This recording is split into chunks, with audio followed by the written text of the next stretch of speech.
Hey, it's Patricia Young here.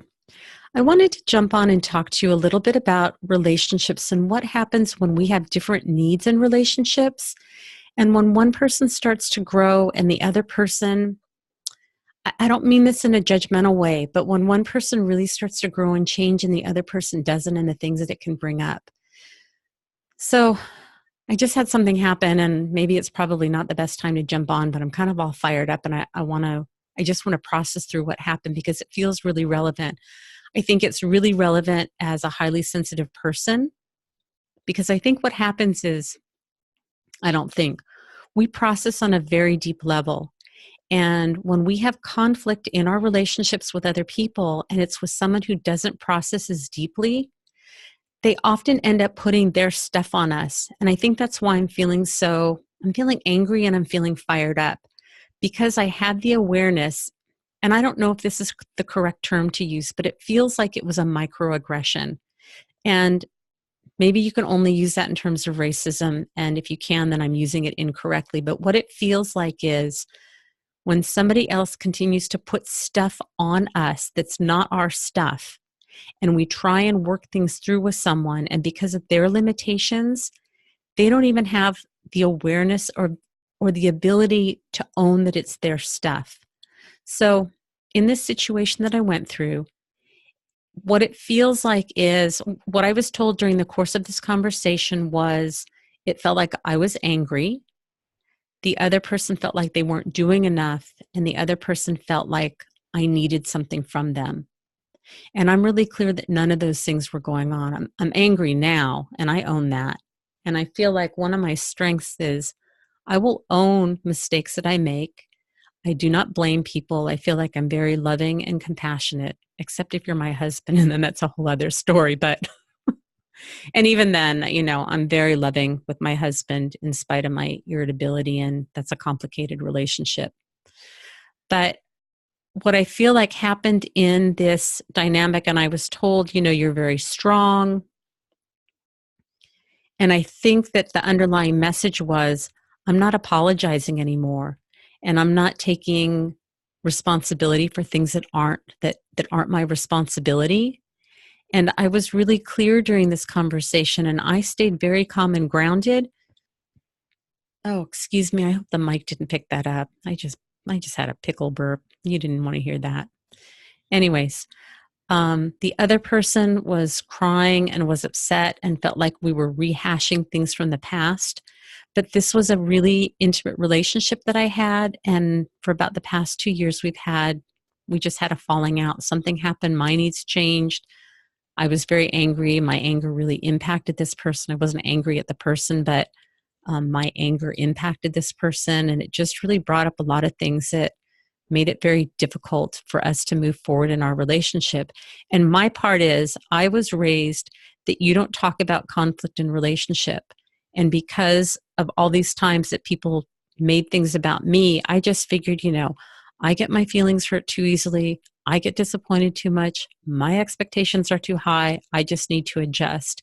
And I take responsibility in this relationship that had I had the awareness and the ability to communicate what was going on for me when things started to fall apart, I don't know that the relationship could have tolerated it, but I would have been honest.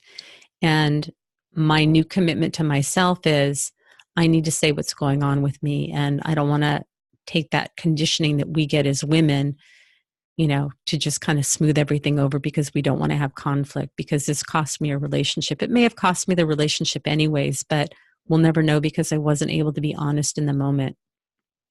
So I'm just going to pause for a minute and kind of think about where I want to go next with this.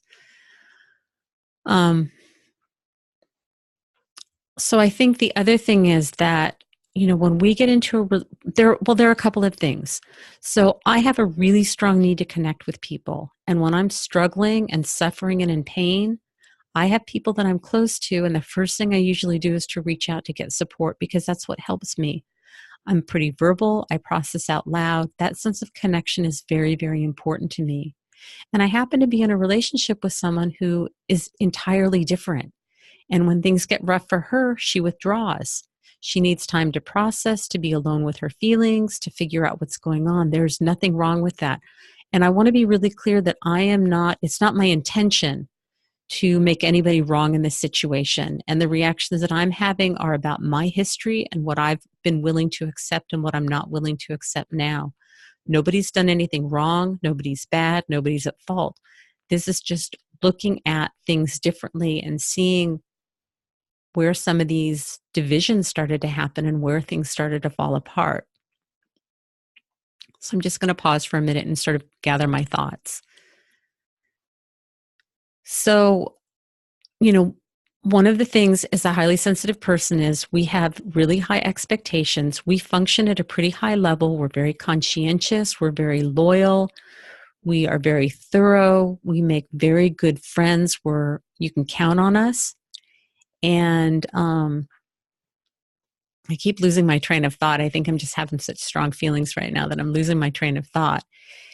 And so what happens is we really show up for people and we expect a lot. And looking back in this relationship, my expectations were 98% unrealistic given the reality of the situation. And I think before I knew that I was an HSP, I just figured that everybody was the same. Everybody had the same capacity as I do to process, to show up, to be committed. I'm kind of embarrassed saying that because it's a pretty naive thing to say. But the truth is, I really felt like everybody had that capacity and I couldn't understand why I wasn't getting my needs met. And so I kept constantly being disappointed. And I really expected this other person to change, that I would constantly talk about my frustration and my disappointment. And it's interesting that what came up in this conversation that I just had is, and I'm sorry, the lighting is so terrible in here. This is really, the quality of the video is not so great. What came up in this conversation is, I would send a text to this person and then a week later they'd respond. And I would say, like, did you get my text? And so I was kind of curious. I'm like, in my world, I don't think I could consciously wait a week to respond to someone because my need for connection is very high. And when we had this conversation on the phone, what this other person said to me was, like, you blame me every time I don't respond. And I'm like, I blame you? I usually ask, did you get my text? And what I did say is, I'm astounded that it's a week before you respond to me. That astounds me. That's my expectation. I own it, but that's a really hard one for me to understand. And, so again, you can see the intersection of, I have an expectation that you wait a week to respond to a text because that was our primary form of conversation recently, of communication. And that triggers shame for the other person. And so when I say, did you get my text? This other person goes into shame and goes into a spiral. So the way that we show up in the world, I move forward, this person moves back. And I will be very honest that I have a wound from childhood around abandonment. And it's a real wound from childhood. Now I'm an adult. I get to choose how I want to handle it. But if I reach out and you don't respond, and I reach out again and you don't respond, it triggers that feeling of abandonment for me. Now that I've kind of been through this rigmarole with this person, my expectations have changed significantly. And I know that, if I put something out, let me rephrase that. This is not a relationship that I will go to get my primary needs met. It's not a bad thing. It's self-care. And I have people in my life that if I text them, they will respond. I have people that if I reach out, they can show up for me. And so it really, for me, is a shift in what I expect to get from this relationship and what I know I can get back. And it's hard when there's a lot of hurt that goes on.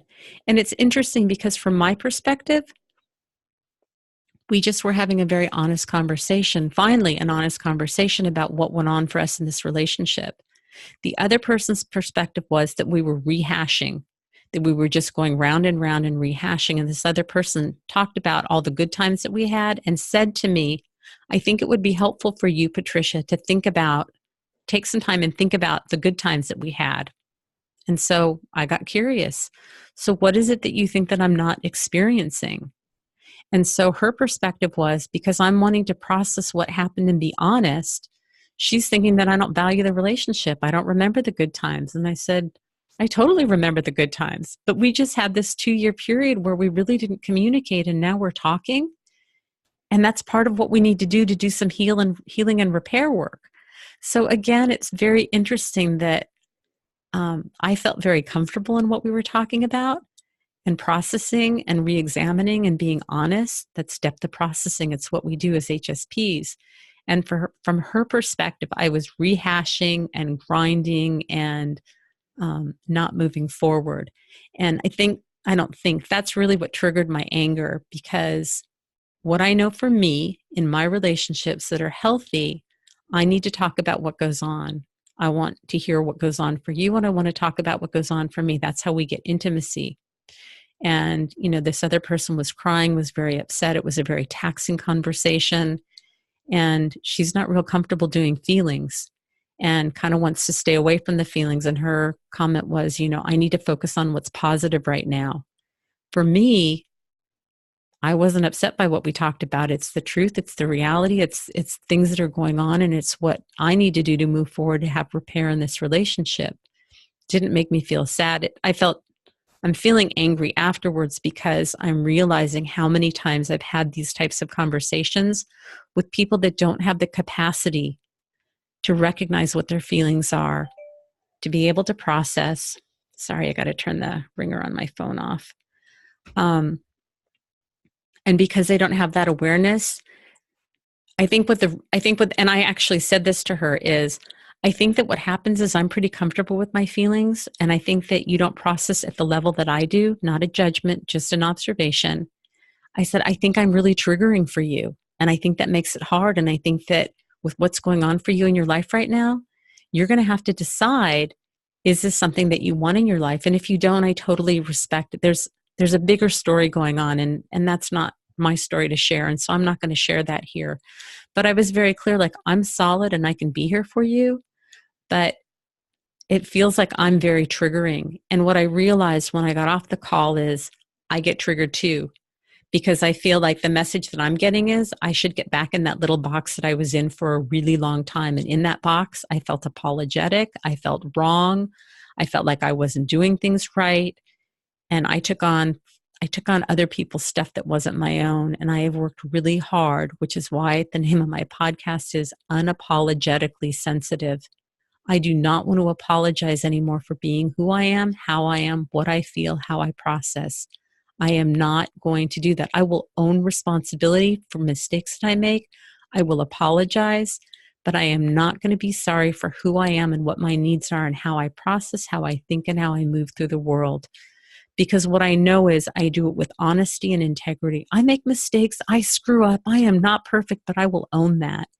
And what I felt like the underlying message was, I want you to get back in the box and be small with me so we can go back to being happy and comfortable the way we were. And I will tell you right here and now, there is no going back for me. I will not go back to that place. I have worked so hard to get clear on what it is that works for me. And I trust that if I show up and tell the truth in my relationships, the people that can tolerate and handle that will stay in my life. And the people that cannot tolerate and handle that will fall away, and that's okay. I'm okay letting that go. So the message that I want to leave you with, especially if you're a highly sensitive person, you process deeply, is to be really mindful in the relationships that you have, that when, like, what it felt like is, this is my second marriage. In the first marriage, we would fight, and it just felt like we go round and round. And in my head, I just would feel like we're not getting anywhere.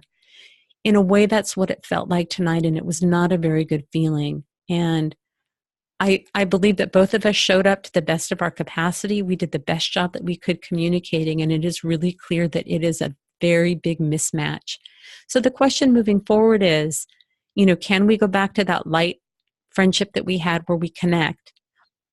What I did say is, I can move forward from here and I can put this stuff aside. I don't feel like I'm harboring resentments or hurts. My expectations, I think, are very realistic now. But if something comes up for me, I need to talk about it. I'm not willing to not do that, And I said, and if that doesn't work for you, I'm okay with that. And if this relationship doesn't work for you, I'm okay with that too. But I will not stop processing because it makes somebody else feel uncomfortable or because it triggers their stuff that they haven't looked at. They may never look at it. They don't want to look at it. And I think as highly sensitive people, and I think when we step into our own and we start knowing what is true for us, it triggers people and they don't like it and they want to shut it down because if they see it in us and they're not willing to work on it for themselves, that's not the right language. If they see us growing and moving and taking risks and they're not in a place to do that, they either have to feel really bad because they're not doing it or they have to make us wrong and try and put us back in the box. And that's just not going to work today. So know what is true for you. Know what you need to say. Trust that you can tell the truth. And I'm not talking about telling people what's wrong with them, giving them labels. Tell the truth, meaning what you know is true in your relationship is true for you in a kind and loving and compassionate way. All right. Thanks for listening, everybody. Have a great rest of the day or evening or whatever time it is. All right. Thank you. Bye-bye.